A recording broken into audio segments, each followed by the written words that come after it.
Bluetooth ஏர்பாட்கள் புற்றுநோயை உண்டாக்குமா? இந்த ஏர்பாட்கள் உங்கள் மூளைக்கு பக்கத்தில் இருக்கக்கூடிய மினி மைக்ரோவேவ்கள் மாதிரியா? இணையத்தில் இப்போ இந்த தகவல் தான் வைஃபையை விட அதிவேகமாக பரவிக்கிட்டு இருக்கு. இது எந்த அளவுக்கு உண்மை?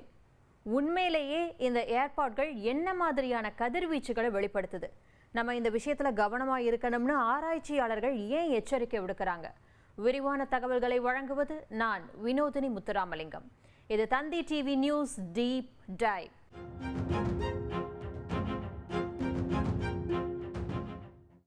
பார்க்க சின்னதாக தான் இருக்கு, ஆனால் அந்த ஏர்பட்ல நம்ம மூளையவே புற்றுநோயால் முடக்க முடியுமா? இந்த கேள்வியை பார்த்த உடனே பயங்கர தீவிரமாக தெரியும். ஏன்னா ப்ளூடூத்னா உடனே கதிர்வீச்சு ஞாபகம் வரும், கதிர்வீச்சுனா புற்றுநோய் ஞாபகம் வரும். இதுக்கு மருத்துவர்கள் விளக்கம் கொடுக்குறாங்க. ஏர்பாட் ப்ளூடூத்தை பயன்படுத்துது, அது ரேடியோ அலைவரிசையை பயன்படுத்தி சிக்னல் அனுப்புது. ரேடியோ அலைவரிசையில் சிக்னல் போகுது அப்படின்னு சொல்லி படிச்சிருப்போம். ஆனால் அது எந்த வடிவில் போகுது அப்படின்னு சொல்லி நமக்கு ஒரு சந்தேகம் வரும். அதாவது காற்றை ஒரு ஸ்பெஷல் பேட்டர்ன், ஒரு பிரத்யேகமான வடிவத்தில் அதிர்வடைய செய்கிறோம். ஒரு பாட்டு இல்லை குரல் பதிவு, குறுஞ்செய்தி இல்லை வீடியோ எதுவாக இருந்தாலும் நம்ம ஃபோனில் நம்ம அனுப்பக்கூடிய இந்த விஷயங்கள்லாம் வெறும் டிஜிட்டல் தரவுகள் தான். 0 1 இப்படி தான் இருக்கும். நம்ம ஃபோன் அந்த தரவுகளை ரேடியோ அலைகளில் லோட் பண்ணுது. அது ரேடியோ அலைகள் மேலே ஏறினதும் அந்த அலையோட வடிவமே மாறுது. அந்த ரேடியோ அலைகள் தான் நம்ம அனுப்பக்கூடிய செய்திகளுக்கு தூதுவன் மாதிரி. அந்த அலை விண்வெளியில் பயணிக்குது. காற்று, சுவர், நம்ம பாக்கெட் எது வழியாகவும் அதனால் பயணிக்க முடியும்.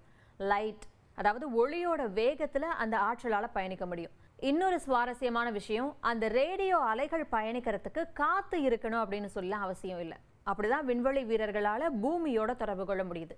ரைட், அப்படி பயணிச்சு வர ரேடியோ அலைகளை தான் நம்ம மாட்டிருக்க ஏர்பட்ஸ், அப்புறம் ரேடியோ, ரூட்டர் இதையெல்லாம் அப்படியே பிடிச்சுக்கும். இந்த சாதனங்கள் அந்த அலைகளில் ஏற்பட்டிருக்கக்கூடிய மாற்றம், ரகசிய தரவுகள் எல்லாம் கண்டுபிடிச்சு நமக்கு அந்த மெசேஜோ இல்லை பாட்டோ எது வந்ததோ அதை காமிக்குது. ஆக அந்த டிஜிட்டல் தரவு இப்படி தான் சவுண்டாவோ இல்லை வீடியோவாவோ மாறுது. இதெல்லாம் எவ்வளோ நேரத்தில் நடக்குது? வெறும் மில்லி வினாடிகளில். ஆக ரேடியோ அலைகளை நம்மளால் பார்க்க முடியாது, உணர முடியாது. ஆனாலும் அந்த அலைகள் குரல்கள், பாடல்கள், திரைப்படங்கள் எல்லாம் சுமந்து போய்கிட்டு இருக்கு. இப்படி ஆயிரக்கணக்கான சிக்னல்கள் நம்ம வழியாக தினம் தினம் பயணிக்குது. இந்த ரேடியோ வேவ்ஸும் ரேடியேஷனும் ஒன்றான்னு கேட்டால் கண்டிப்பாக கிடையாது. ஆனால் ரெண்டுக்கும் தொடர்பு இருக்குது. எப்படின்னா, ரேடியோ அலைகளும் ஒரு வகை ரேடியேஷன் தான், அதாவது கதிர்வீச்சு தான். ரேடியோ சிக்னல்கள் ஒரு வகையான கதிர்வீச்சு அப்படின்னு பார்த்தோம். ஆனால் அதுக்கு மிக குறைந்த ஆற்றல் தான் இருக்குது, அயனியாக்கம் அற்றது. இதுதான் ரொம்ப முக்கியம். அயனியாக்கம் இல்லாததுன்னா என்ன அர்த்தம்? ஒரு அணு அல்லது மூலக்கூறிலிருந்து ஒரு எலக்ட்ரானை அகற்றுவதற்கு போதுமான ஆற்றல் இல்லாத ஒரு வகை குறைந்த ஆற்றல் கதிர்வீச்சு. ஆக இந்த ரேடியோ சிக்னலில் நம்ம உடலை பாதிக்கிற அளவுக்கு போதுமான ஆற்றல் கிடையாது. மக்களுக்கு கதிர்வீச்சு அப்படிங்கிற வார்த்தையை பார்த்ததும் இயல்பாகவே ஒரு அச்சம் வரும், புற்றுநோய் வந்துடுமோ அப்படின்னு. ஆனால் உண்மையிலேயே 2 வகையான கதிர்வீச்சுகள் இருக்குது. ஒன்று வலுவான கதிர்வீச்சு, எக்ஸ் கதிர்கள் மாதிரி. இது நம்ம உடல்களில் உள்ள செல்களை சேதப்படுத்தக்கூடிய சக்தி வாய்ந்த ஆற்றல். இன்னொன்று பலவீனமான கதிர்வீச்சு, ப்ளூடூத், வைஃபை, ரேடியோ இந்த மாதிரி. இதனால் நம்ம டிஎன்ஏவை சேதப்படுத்த முடியாது. நம்ம அன்றாடம் உபயோகிக்கக்கூடிய ஏர்பாட்கள் இந்த 2வது வகை கதிர்வீச்சை தான் பயன்படுத்துது. இந்த ரேடியோ சிக்னல்கள் பலமான எக்ஸ் கதிர்கள் கிடையாது. இது ப்ளூடூத், அந்த தகவல் தொடர்பு சிக்னல்கள் ரொம்ப ரொம்ப பலவீனமானது. உண்மையை சொல்ல போனால் நம்ம மொபைல் ஃபோனை விட 10லிருந்து 400 மடங்கு குறைவான கதிர்வீச்சு தான் ஏர்பாட்ல இருந்து வெளிப்படும். உண்மையாகவே இதனால் மூளை புற்றுநோய் ஏற்பட்டிருக்கணும் அப்படின்னா நம்ம ஃபோன்களால் தான் முதற்கொண்டு நிறைய பேருக்கு ஏற்பட்டிருக்கணும். பல ஆண்டுகளாக விஞ்ஞானிகள் இந்த ரேடியோ அலைகளை ஆய்வு செஞ்சுருக்காங்க. ப்ளூடூத் இயர்ஃபோன்களுக்கும் மூளை புற்றுநோய்க்கும் இடையில தெளிவான நிலையான தொடர்பு எதுவும் இல்லை அப்படிங்கிறது அவங்களுடைய கருத்தாக இருக்குது. மூளை புற்றுநோயையும் ப்ளூடூத் சாதனங்களையும் தொடர்பு படுத்தும் போது அடிக்கடி குறிப்பிடப்படக்கூடிய விஷயம், தேசிய நச்சுயியல் திட்டத்தில் 2018 வெளியிடப்பட்ட மிக பிரபலமான எலி சோதனையை பற்றி தான், ராட் ஸ்டடி.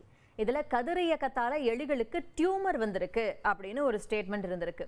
இது எப்படி மக்கள் மத்தியில் பரவ ஆரம்பிச்சிருச்சு அப்படின்னா, கதிரியக்கத்தால் எலிகளுக்கு டியூமர் வந்திருக்கு அப்படிங்கிறப்ப ஏர்பாட்ஸும் டியூமரை ஏற்படுத்தும் அப்படின்னு சொல்லி பரவுது. ஆனால் உண்மையிலேயே அந்த எலி ஆய்வில் என்னதான் நடந்துச்சு? எலிகள் மிக அதிக ரேடியோ அலைவரிசை நிலைகளுக்கு உட்படுத்தப்படுது. அதாவது உடல் முழுவதும், அதே சமயம் ஒரு நாளைக்கு பல மணி நேரம், அதே போல் வாழ்நாள் முழுவதும் அதிக ரேடியோ ஃப்ரீக்வன்சி லெவலுக்கு எக்ஸ்போஸ் பண்ணப்படுதுங்க. இதோட விளைவு என்னாச்சு? ரொம்ப அரிதான ஹார்ட் டியூமரால் எலிகள் பாதிக்கப்பட்டிருக்கு. டியூமர்ன உடனே நம்மள பெரும்பாலானோர் அது புற்றுநோய் அப்படின்னு சொல்லி தான் தவறா புரிஞ்சுக்கிறோம். நல்லா கவனிக்கணும், எல்லா புற்றுநோயும் கட்டிகள் தான், ஆனா எல்லா கட்டிகளும் புற்றுநோய் கிடையாது. இந்த ஒரு விஷயத்த நம்ம நல்லா நினைவுல வச்சுக்கிட்டாலே பாதி பயம் போயிடும்.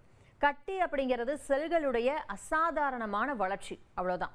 உடம்புக்குள்ள பிரச்சனை இருக்கு அப்படின்னு உடம்பு உங்களுக்கு எப்படி காட்டும்? இந்த மாதிரி சின்ன சின்ன தொந்தரவுகள் கொடுத்துதான். கட்டி வந்துச்சுன்னா தான் உடம்புல ஏதோ சரியில்லைன்னு நமக்கு தெரியும், அதை தன்னை வெளிப்படுத்திக்குது, என்ன சரி பண்ணு அப்படின்னு. உணவு முறை சிகிச்சைகளால இதை பெரும்பாலும் குணப்படுத்த முடியும் அப்படின்னு சொல்லப்படுது. இந்த கட்டியில 2 வகை இருக்கு. முதல் வகை பெனைன் டியூமர்னு சொல்லுவாங்க. இது தீங்கற்ற கட்டி, மெதுவா வளரும், ஒரே இடத்துல தான் இருக்கும், பக்கத்துல இருக்க திசுக்களுக்கெல்லாம் பாதிக்கிறது கிடையாது, மற்ற உறுப்புகளுக்கும் பரவாது. இரண்டாவது வகை தான் கேன்சர் டியூமர். இது வீரியம் மிக்க கட்டி, கட்டுப்பாடே இல்லாம வளரும், சுத்தி இருக்க திசுக்களை எல்லாம் பாதிக்கும், உடலுடைய மற்ற பகுதிகளுக்கும் பரவக்கூடும். ஆக கட்டி ஒரே இடத்துல இருக்கிற வரைக்கும் பெரிய ஆபத்து கிடையாது, ஆனா அது பரவுச்சுன்னா மிகப்பெரிய ஆபத்து.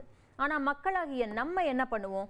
டியூமர்ன்ற வார்த்தையை கேட்டதுமே பீதியாகி செய்யக்கூடாததெல்லாம் செஞ்சு ஆபத்தை விலை கொடுத்து வாங்கிப்போம், ரைட்? இந்த ஆய்வுல ரொம்ப அரிதான ஹார்ட் டியூமரால எலிகள் பாதிக்கப்பட்டிருக்கு அப்படின்னு சொல்லி பார்த்தோம். அதுவும் ஆண் எலிகள் மட்டும்தான் பாதிக்கப்பட்டிருக்கு. பெண் எலிகள்ல எந்த விளைவும் தெளிவா தெரியல. அந்த எலிகள் சோதனையில மூளை புற்றுநோய்க்கான வலுவான அறிகுறி எதுவும் கண்டுபிடிக்கப்படலை அப்படின்னு விஞ்ஞானிகள் சொல்றாங்க. இன்னொரு விஷயம், எலிகள் மனிதர்கள் கிடையாது. அதோட உயிரியல், ஆயுட்காலம் மற்றும் உணர்திறன் இது எல்லாமே வேறுபட்டது.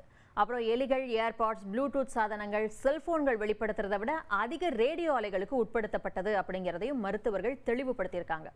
ஆக ரேடியோ அலைக்கற்றை வெளிப்பாட்டால மூளை புற்றுநோய் ஏற்படுத்துறதுக்கான உறுதியான ஆதாரம் எதுவும் கிடைக்கல அப்படின்னு விஞ்ஞானிகள் சொல்றாங்க. டிஎன்ஏ சேதமடையும் போது புற்றுநோய் ஏற்படுது. டிஎன்ஏவை சேதப்படுத்த கதிர்வீச்சானது அயனியாக்கும் தன்மை கொண்டதா இருக்கணும் அப்படின்னு பார்த்தோம். ஆனா ப்ளூடூத் கதிர்வீச்சு அயனியாக்கும் தன்மை இல்லாதது, அதாவது டிஎன்ஏவை சேதப்படுத்த முடியாது. ப்ளூடூத் கதிர்வீச்சு பெரிய பிரச்சனை இல்லை, ஆனா ப்ளூடூத் இயர்போனை அதிகப்படியா பயன்படுத்துறது தான் பிரச்சனை. கேட்கும் திறன் பாதிக்கப்படுறது அப்படிங்கிறது உண்மைதான். நீண்ட நேரமா அதிக சத்தத்தோட கேட்டுக்கிட்டே இருக்கப்ப காதோட உள்பக்கத்துல இருக்கக்கூடிய ஹேர் செல்ஸ், முடி செல்களை பாதிக்கும். அது ஒரு தடவை சேதமானா மறுபடியும் வளராது. அதிக சத்தத்தோடயே கேட்டுக்கிட்டு இருக்கப்ப காதுல நோய் தொற்றுகள், எரிச்சல் உண்டாகும். இந்த ஏர்பாட் வெப்பத்தையும் ஈரப்பதத்தையும் அப்படியே பிடிச்சு வச்சிருக்கும். ஏன்னா கொஞ்சம் கூட காத்து போக முடியாத அளவு ஃபுல்லா அடைச்சிருக்கும்ல காதுல. அதனால இந்த பாக்டீரியாக்களுக்கு சூடான இல்லைன்னா ஈரப்பதமான இடம்லாம் ரொம்ப பிடிக்கும்.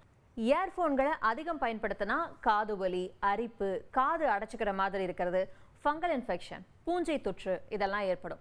கதிர்வீச்சு வந்துதான் பாதிப்பை ஏற்படுத்தணும் அப்படிங்கிறது கிடையாது. தலைவலி, காது சோர்வு, தாடை அசௌகரியம் இதெல்லாம் ஏன் வருது? தொடர்ச்சியா நம்ம சவுண்டை கேட்டுக்கிட்டே இருக்கிறதால. இதுல இருந்து நம்மளை பாதுகாக்கணும்னா 60-60 ரூல்ஸை பின்பற்றலாம். அதிகபட்சம் 60% ஒலி, அதிகபட்சம் 60 நிமிடங்கள் தான் பயன்படுத்தணும் அப்படிங்கிறது. அடுத்து கொஞ்சம் இடைவெளி விடணும் ரெண்டுக்கும் இடையில. ஒரேடியா 2-3 மணி நேரம்னா சேர்த்து உபயோகப்படுத்தணும் அப்படின்னா காது கேட்காது அப்படின்னு தான் ஆயிடும். அளவுக்கு மிஞ்சினால் அமிர்தமும் கூட நஞ்சாகும் அப்படிங்கிற மாதிரி இயர்போன்களும் அதிகம் பயன்படுத்தினா ஆபத்து தான். இதெல்லாம் உப்பு மாதிரி, சிட்டிகை அளவுக்கு உபயோகிச்சா அச்சப்பட தேவையில்லை, ஆனா கூடுச்சுன்னா உடல் நலனையே கெடுத்துரும்.